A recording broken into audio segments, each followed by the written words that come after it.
Hello and welcome to the Mind the Gap and Disability Arts online podcast, Disability And, bringing together thoughtful discussion and debate. This month, Mind the Gap's assistant producer, Paul Wilshaw, chats with Executive Director Julia Skelton about the company and its achievements.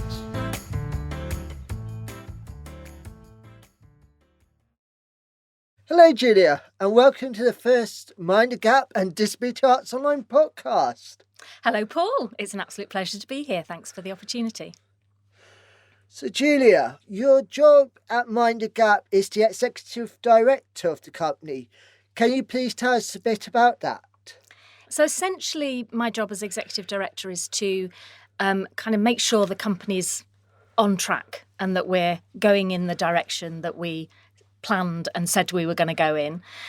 Quite a lot of my work is around making relationships, building partnerships, raising money. And I also spend quite a lot of time working across the whole of the team, just making sure we've got the right people to do the job of work that we are currently involved in. We do quite a diverse range of work. So as well as our core team, we employ a lot of freelancers. We do collaborations with other organisations. So it's kind of a bit like trying to always have my hand on the tiller of the boat that is Mind the Gap and make sure we're heading in the right direction. Okay, thank you. So, for people that don't know you, how did you start in the crazy world of creative theatre? Well, I've always been interested in the arts, particularly the performing arts. When I was very young, I wanted to be a performer, but I don't think that journey was ever totally realistic for me. So when I was in my teens, I was kind of really interested in media and communications and journalism, and I was kind of wanting to head in that direction. But through the course of study and different opportunities, I kind of ended up a little bit by chance sort of working in a publicity part of a department in a theatre in Buxton Opera House in Derbyshire. And I was initially working on press and PR and working on a particular project there. And I kind of just really liked the theatre environment and the constantly changing environment of, different people and different shows and different performers, and just became really, really interested and committed quite quickly to wanting to pursue a career in the arts. And so I kind of went through publicity and marketing initially. Immediately before I joined Mind the Gap, I was marketing manager at Harrogate Theatre in the 90s, trying to think what year it was, when it was still a repertory company. And I really loved being part, again, of that team that was about making work and putting work on stage and things. And when I saw the job advertised at Mind the Gap, I just thought, oh, that's interesting. I didn't know the company. I wasn't aware of the company's work, particularly at that stage. It was still a relatively small company at that stage. And that looks like an opportunity to kind of really get more involved in the decisions about what gets made and how it gets made. I've always been interested, as well as the arts, I've always been interested in social change and social justice. And so I was drawn to the company by the work that it was doing to create equality of opportunity for artists with a learning disability. So it was a sort of kind of straightforward journey with a few little tiny kind of twists on the way. Julia, you joined the company in 1997. What was the first project you worked on? When I started, the company was still very small. So Tim Wheeler was artistic director and there were a number of part-time staff supporting it. And I came in as administrative director at that point. So the first project that I worked on was to create an application to a national lottery programme called Arts for Everyone. And the National Lottery had just launched then. I think that was one of its first public programmes. So it was all new to us. And the company had already got an idea that we wanted to create a training programme that gave learning disabled artists all the skills that they needed in order to set up and run their own company. And that programme, we evolved, the project idea was making waves. So the first 3 weeks of my sort of baptism by fire induction into Mind the Gap was essentially to write that application and speak to everybody, speak to Tim, speak to the board, speak to the artists who were involved with the company at that point, and put together a proposal. And fortunately, it was successful. So when I kind of obviously it takes a while for funding decisions to come through, and we were currently working on a number of other sort of projects at that time. But my sort of opening memory, as it were, of starting work with Mind the Gap was very much that launch of that programme. That was very much I think a key moment in the company's development in terms of really consolidating the brilliant work that had already happened in its first sort of 9 or 10 years of existence. But it kind of laid the foundations for us to really look at how we as a company work in quite individualised as well as team ways with learning disabled artists, so that people can develop the skills and equip themselves with all the knowledge and experience that they need in order to be successful practicing artists. Yeah, and that's a prime example. I mean, for me, my first time of coming to Mind the Gap was in 2011 for a scheme called Ammonite, and I, because I was based down in Dorset, I came up to find more about Mind the Gap as a company because I was interested in producing, but I'm also an actor. So for me, it was a really interesting time in my career. You've had nearly over 30 years now with the company. Not quite that many, 25. 25, okay. Sorry for that. But you've had so many experiences with this company. I really want to know, what show has stood out for you the most in your time? I had a feeling you were going to ask me this question, and I have been trying to whittle it down to one, but I can't. I think reflecting on that question, there are a number of moments in time in the company's history which feel like kind of really key moments, really kind of key markers. So Making Waves, the launch of the first training programme. And it was a training programme, but it was kind of a real kind of professional development training programme. So the launch of that was a very memorable moment, and it also coincided with me starting with the company. One of the first key productions, I think, that was a real turning point for the company was the original adaptation that we did of Mice and Men, the John Steinbeck classic, which was born out of Tim Wheeler, the then artistic director, kind of identifying the seeds in that piece of work that were really resonant with the work and the aims and objectives of the company, and working with writer Mike Kenny to develop a really original, fresh adaptation of that. Other kind of transition moments for me, again, this is not a performance project, but the Capital project, which kind of consumed in one way or another about 7 years of my life, between 2001 and the original idea and 2008 when we actually moved into Lister Mills in Bradford, our current home. That was a massive undertaking to take just a shell of a building and create a real custom designed space that every single decision that was made with learning disability artists and people's access in mind.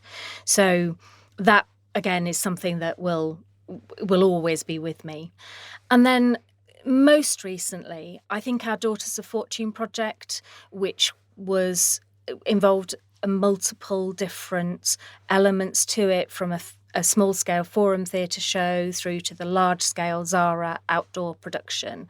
That, for me, is a real achievement. It's very much a team achievement, but taking a kind of a seed of an idea and supersizing it into a large-scale public performance, and taking a very unknown and not very talked about subject of learning disability and parenthood, and the experience of people who are parents, who aspire to be parents, the challenges and opportunities that exist around that. I think it was a really deep project that delivered a lot, and I think it was a project that really we set out with a very clear vision of what we wanted to achieve, and I think we achieved everything that we set out to. I appreciate that's a bit of a long and not very precise answer to the question, but they're the things that really stand out for me. I totally agree with you about the Of Mice and Men. I came and saw it in the last time that Mind the Gap done that production, with Rob Ewens and Jess Corborn and Jessica, I think it's Jess Buxton, fabulous actress. And it was so powerful, and there's so many great projects that the company have done. I was very fortunate to be part of the Daughters of Fortune as the intern assistant producer at for the Sarah project, which has then led me on to being the assistant producer at Mind the Gap.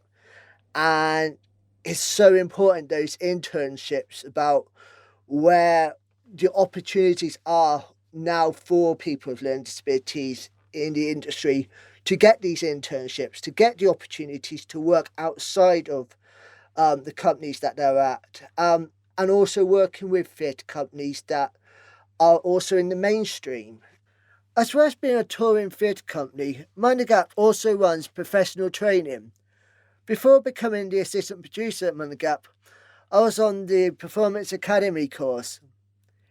In 2021, Mind the Gap joined forces with York St John's to create a Level 4 accredited course for students with learning disabilities and autism.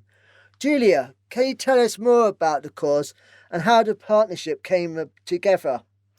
Yes, so it certainly hasn't come from nowhere. We've been building the partnership with York St John University for at least 5 years, possibly even longer. And it's been built up through a kind of mutual interest in wanting to see social change, wanting to see progression and advancement for people with a learning disability within the wider arts sector and also in education. In an ideal world, Mind the Gap wouldn't be doing training and development work in the way that we do. But the mainstream sector is still so far from being inclusive and able and willing to make all the adaptations that it needs. But York St John's University has shown a real long-term, genuine, deep interest in wanting to kind of work with us to make this progression happen. And particularly want to kind of mention Professor Matthew Reason in that, because his continued interest in a number of ways in our work, in the company, in looking at how we push forward these developments has been absolutely key, and has been really helpful in linking us up with lots of different other parts of the university in order to make this happen.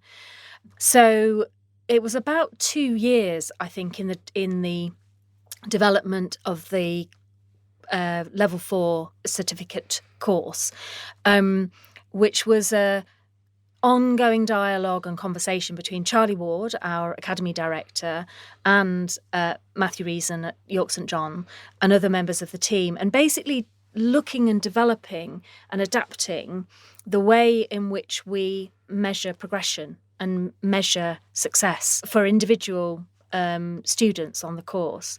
So yeah, we're absolutely thrilled. It is the only course at that level of its kind specifically tailored to the needs of adults with a learning disability.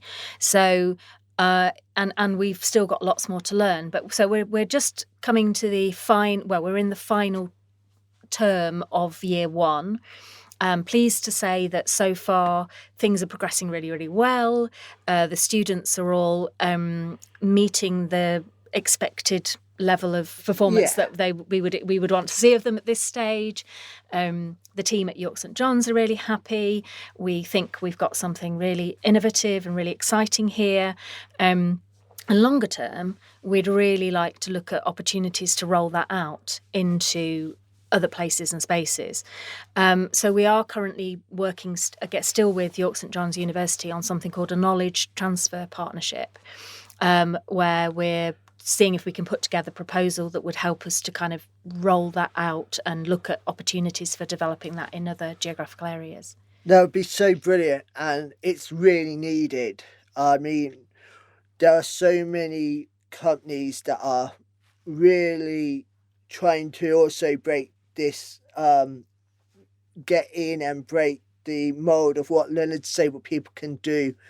I'm going to give a call out to Access All Areas, who are doing it down in London.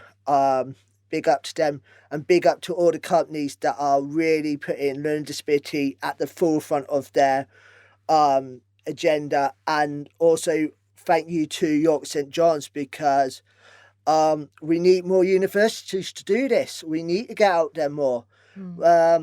It's a sad state. It's a sad state of affairs to have to admit that. But it is needed, and yeah, let's help create change in this industry. Yeah, and I think, again, I similarly all credit to Access All Areas for the fantastic work they've done in this area.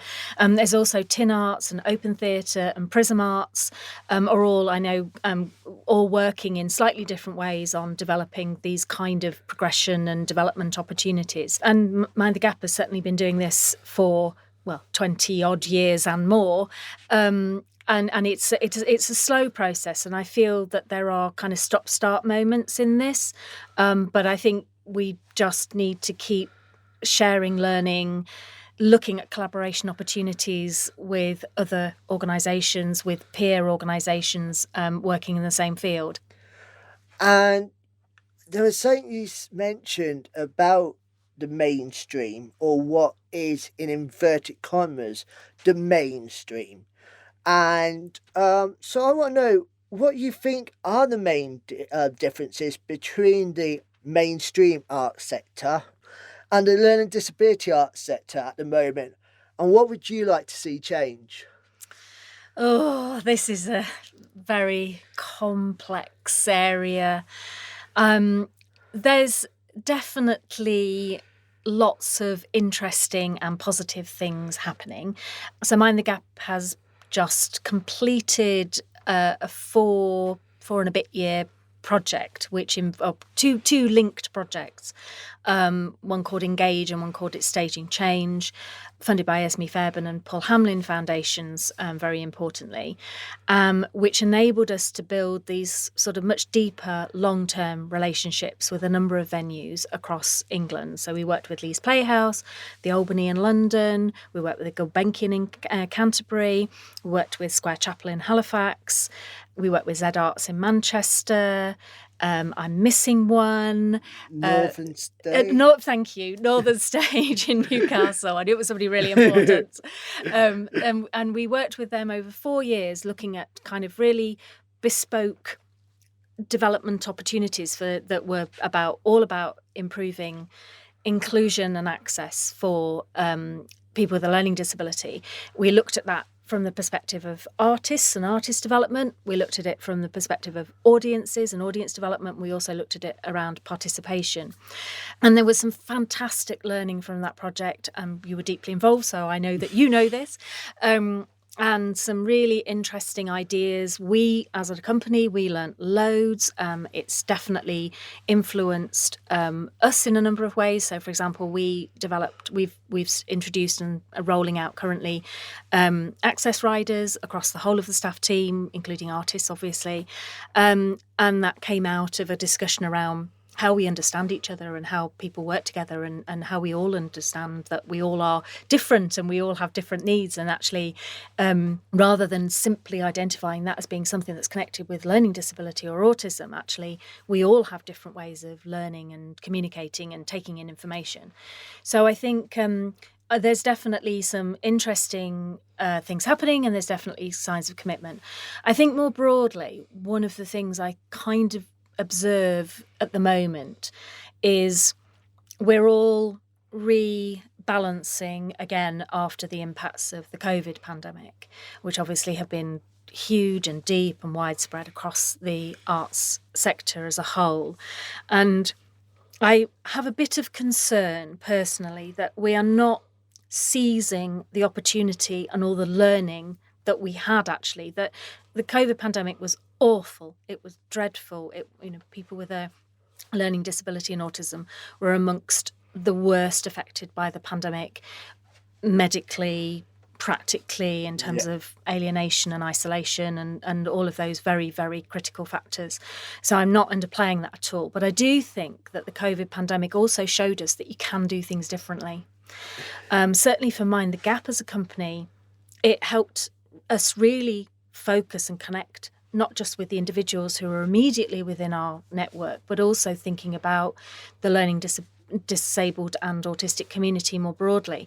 And the rollout of our Creative Doodlebook project, which is a practical workbook that is about stimulating creativity, that was specifically designed with and for learning disabled and autistic artists. We distributed and activated over 3,000 copies of that book during the pandemic. And I don't think that would have happened if we hadn't all had to rethink how we do things. So I want us to, in terms of that, where the differences are, I want us to not lose that experience and that learning and that knowledge that actually there are, if you think about things in a very lateral way and really think about individual needs, it's very possible to do things differently. And I'm not just talking about online access. I mean, online access was actually very valuable and very important for a lot of people, not just people with disabilities, but just that ease of connectivity.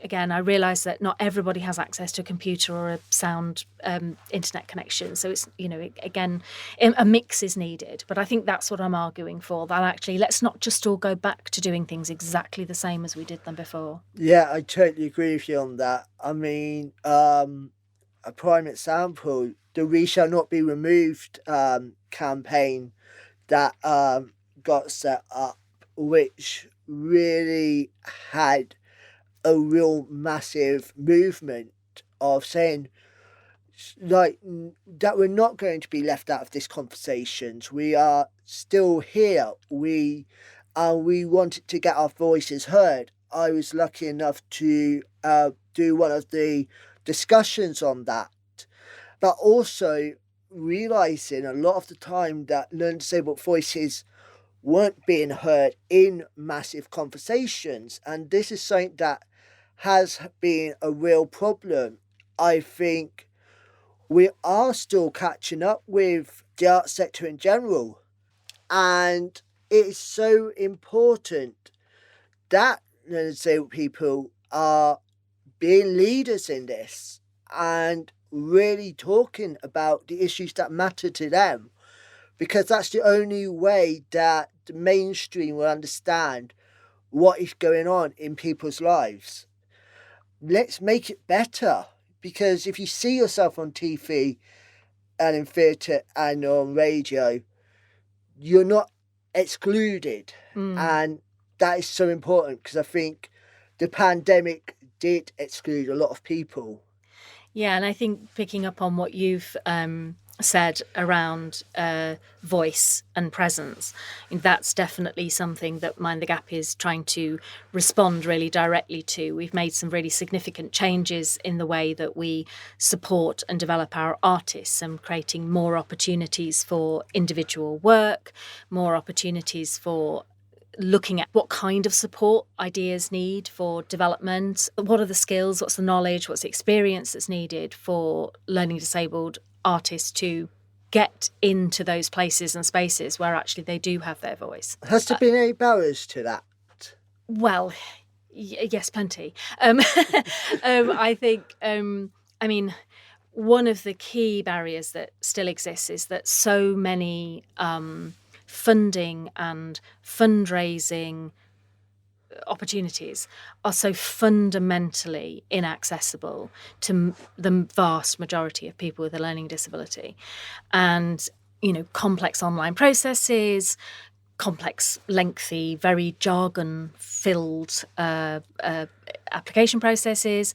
I think the wider trusts and foundation sector is really trying to be very proactive in looking at different ways of accepting information from people. So not just relying on big, long written documents, for example. They're still underpinned, I think, by a kind of set of values and a set of assumptions which still are fundamentally very inaccessible. Yeah. So I think there's a real need for change in that, and I think we need to keep pushing and keep arguing for change in that, because while learning disabled artists are still very interdependent and needing to collaborate with people who have the skills to do those long, complicated applications, there's always a risk then that people are not actually quite getting their point across, aren't they? Because different communication methods have different strengths and weaknesses. So I think that is definitely an area where we need to see change, and we need to see not just tinkering around the edges. We need to see fundamental change and really more trust. I think that one of the things I would identify in thinking about, how you get and receive and deal with money is that you've got to trust people that they can make good decisions. Talking about positives around trust and funding of our artists, is some of our artists have recently and in the past received DYCP, which is to develop your own creative practice. And I think that fund is really fundamental on our artists getting their voices out there and learning new skills, which is going to progress the industry so much. And all credit to Arts Council on that one for recognising that actually, not just in the field of learning disability and autism, but across the broader sector, that this kind of funding support to kind of get an idea up to the stage where it can be kind of activated into something that goes out into the public domain. And as you say, we've had some noticeable successes, and that's absolutely fantastic. And hopefully, on a positive note, that is the starting point to seeing more artist-led, delivered artists really making all of their own decisions around who they collaborate with, how they develop their work, where it's seen, who they're targeting as their audiences, and so on. Thinking about DYCP, I was wondering, what do you think about representation on our screens for and theatre for actors with learning disabilities and autism at the moment? I think there's still some way to go in terms of representing the full range and depth and breadth of people with learning disabilities, talents and experiences and knowledge and skills. There has been positive progress. We are definitely, as Mind the Gap, we definitely get more inquiries than we ever have done about casting opportunities, broadcast opportunities. We've recently collaborated with a couple of companies, 509 Arts here in Bradford, and Anamiki, a national touring company, where our artists, Mind the Gap artists, have been commissioned into pieces of their work, which has been absolutely fantastic. And just this week, we've had the BBC in doing some audition workshops for a presenting role. So there's definitely, things are happening. I see, though, that a lot of that representation is still very stereotypical. And quite often the question we get asked at Mind the Gap is, do you have somebody with Down syndrome with a playing age of 25 to 35 to take part in a medical drama? And it's like, well, why are you asking for a specific learning disability like Down syndrome? Does that relate to the actual character and the part? And quite often the answer is no. Well, we just thought it was the thing to do, So I think the knowledge and understanding around learning disability is still very narrow in those who are commissioning, particularly in broadcast sector, maybe slightly less so in theatre. I'm going to put that question back to you, Paul, because obviously, as well as working for us, you also work at Leeds Playhouse. Maybe say a little bit about that and that role, but you're obviously very much working on in another capacity as well around representation. So where do you think it's at? I think that we need to help make sure that people understand more about disabilities and learning disabilities in general. It's great and positive that the BBC, that they actually came to the company rather than us having to always travel down to an audition down in London or Manchester, and actually getting the producers and the directors and the casting directors to come actually to the company. It gives them a chance to see a whole range of actors. But my problem I do have is that I get fed up of having to see people with a learning disability having to play the pity character or a hero character, or having to play up their learning disability. If a person's got a learning disability, they have a learning disability. Simple as. The industry is getting better. I do want to state this because I think it's important, but there is so much that still needs to be done.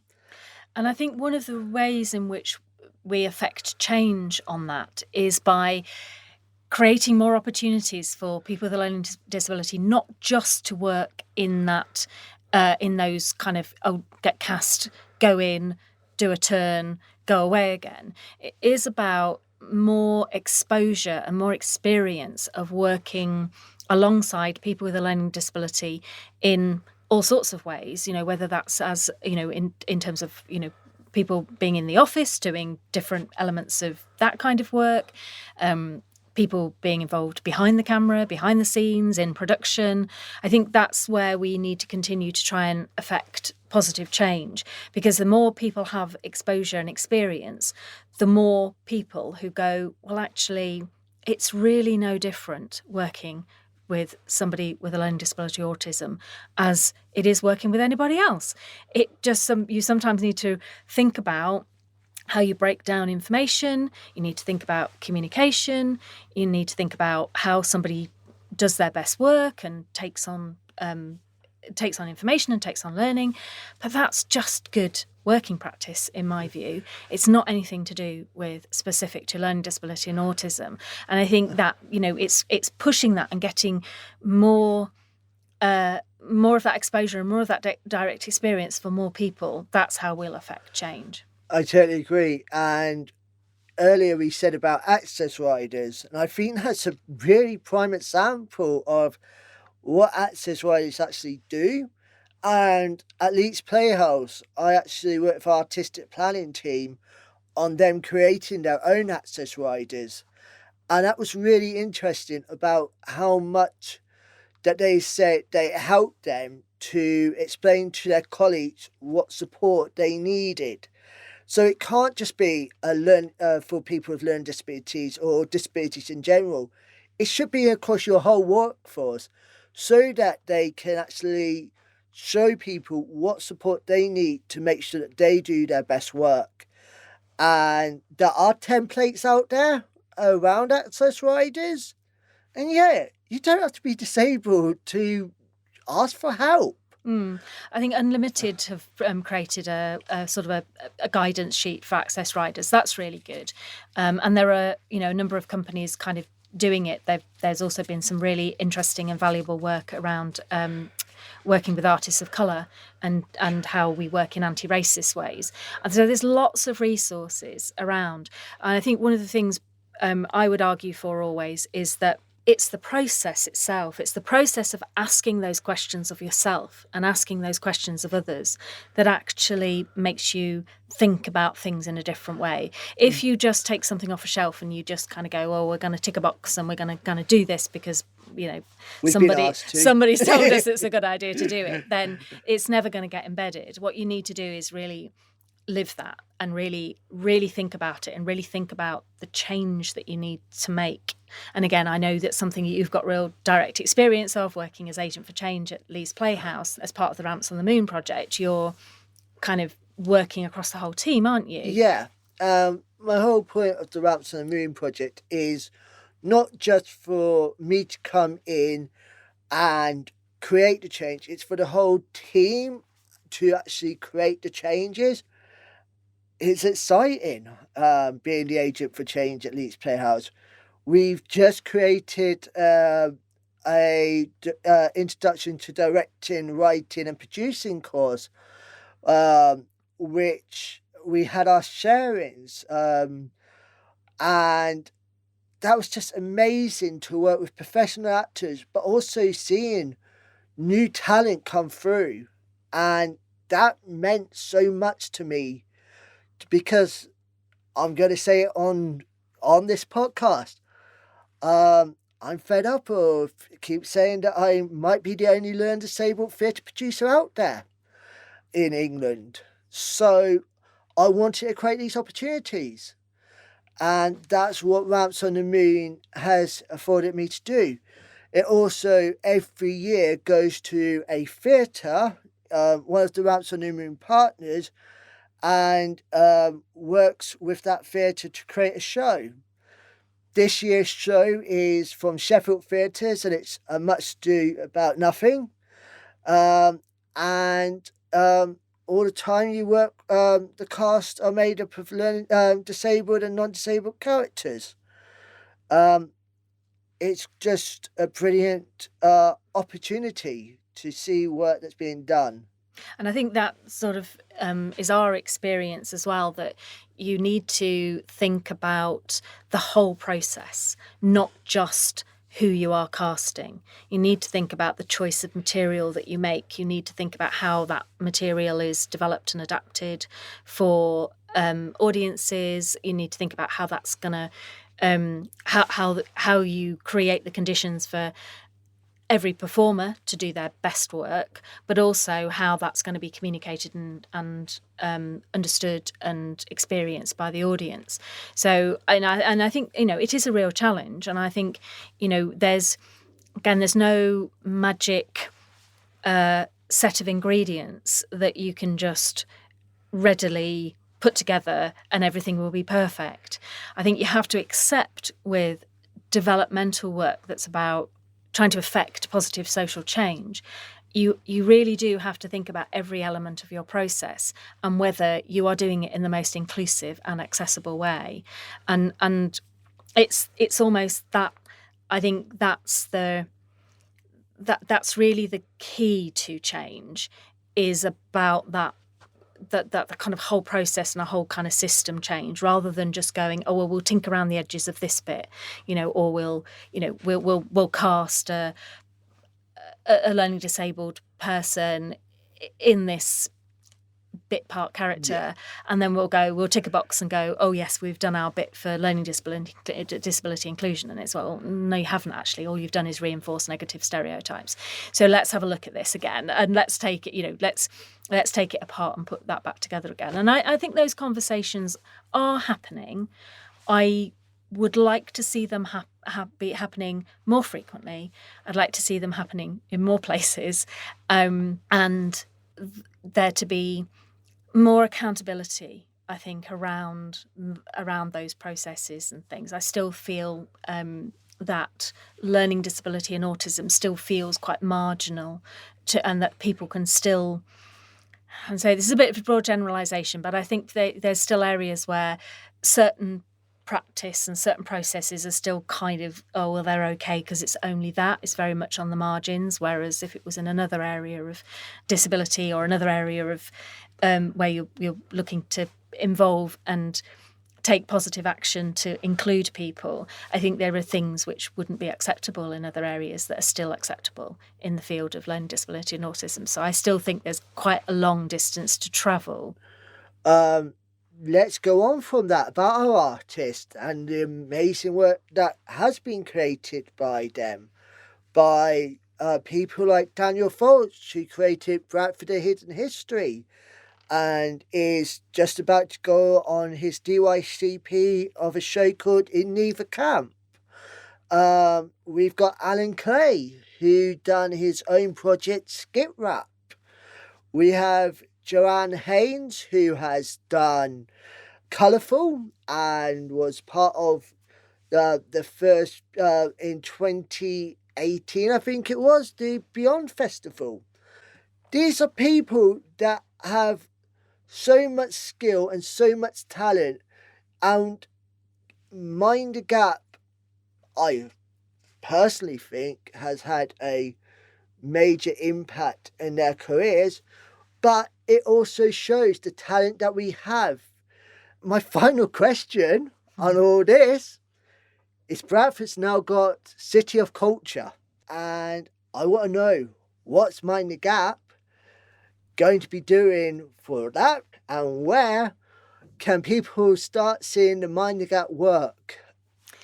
So it's very exciting to be doing this podcast on the back of the fantastic news that Bradford is City of Culture 2025, and it has big implications for us. So we are kind of just looking forward to 2025 first, and then coming back to the here and now. So we've got kind of two linked ambitions around Bradford 2025. One is to develop a new piece of outdoor theatre performance that's really created with and of and for the people of Bradford. So we're looking at connecting with other artists and other organisations and groups and individuals across the whole of the community to create a new large-scale piece of work is the current plan, because that's where it's we've had great success with projects like Zara in the recent past. And then we're also developing an international element to the programme, where we are continuing developing our connections with our Crossing the Line international network, which involves around 6 or 7 different companies, mostly from Europe. And we've had long-term relationships with a number of companies like the Oiseau Mouche in France, Moms Theater in Sweden, Theatre Babel in the Netherlands, the fantastic Blue Teapot in Ireland, and a really interesting company called Theatre 21 in Poland.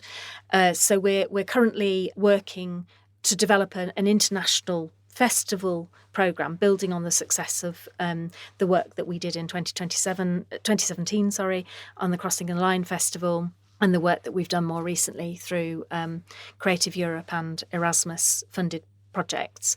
So we're kind of working on the very local and on the international scale, and we're looking at how we can connect those and bring those together. So that's now going to be a really kind of key focus for our work. And at the moment, we've just launched our new festival touring piece, Leave the Light On For Me, which explores the theme of climate change and what we do about it from the perspective of people with a learning disability and autism. That's about to go, it's just launched in Bradford, and we're about to go on a national tour. Check our website for details. We're going to various places. We're down to the Unlimited Festival in September, and in between times we're in London and Newcastle and Holmfirth and Deershed Festival in North Yorkshire. So we're going to quite a few kind of different spaces. Oh, and Unity Festival in Cardiff in a couple of weeks. So it's great to be out on the road again with a piece of work. It's a bit of a sort of a jumping off point really for thinking about how we are a sustainable and environmentally conscious producing and touring company. So I think we've got a really exciting kind of few years ahead of us, as indeed the years behind us have been very exciting. But it feels like a really kind of, it's another one of those new chapters, I think, in the company. Obviously, we're all learning to live with the impacts post-pandemic. It's still having very widespread impacts on the art sector and performing arts sector and individuals and so forth. So I think we've still got lots to take on board to ensure that we do things in the best way that we can. But yeah, it feels like we've got another kind of a nice kind of focus in the form of Bradford 2025, just to help us kind of shape and think about some of those things. Yeah, that definitely does sound exciting, and I can't wait to see what we're doing next. And thank you, Julia, for being the first guest on the Mind the Gap and Disability Arts Online podcast. Thank you very much, Paul. It's been an absolute pleasure and great fun to have a chat with you.